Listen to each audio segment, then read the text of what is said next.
Anggar Dimas Murka, pacar Tamara habisi Dante, ingin ketemu YA untuk beri pesan khusus, dendam. Polisi melarang musisi atau DJ Anggar Dimas untuk tidak bertemu langsung dengan tersangka YA alias Yuda Arfandi. Diketahui Yuda Arfandi merupakan tersangka penyebab Raden Adante Khalid Prabutyo atau Dante meninggal dunia. Yuda Arfandi diduga dengan sengaja membenamkan Dante sebanyak 12 kali di kolam renang. Sebagai ayah, Anggar tentu sakit hati saat anaknya diperlakukan seperti itu oleh Yuda. Meski Yuda sudah jadi tersangka, namun Anggar tak mengetahui persis apa alasan pihak kepolisian tak membolehkan dia bertemu dengan kekasih mantan istrinya itu.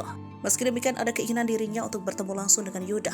Anggar mengatakan sebagai sang ayah dari korban, ia tak menampik bahwa ada perasaan kesal bahkan dendam setelah tahu anaknya ditenggelamkan oleh Yuda Arfandi. Anggar pun memberikan pesan untuk Yuda Arfandi. Saya sih pengen menyampaikan aja ya, kalau dia nonton, apa yang kau tanam itu yang kau tuai, yang tabur tuai sajalah, tutur Anggar.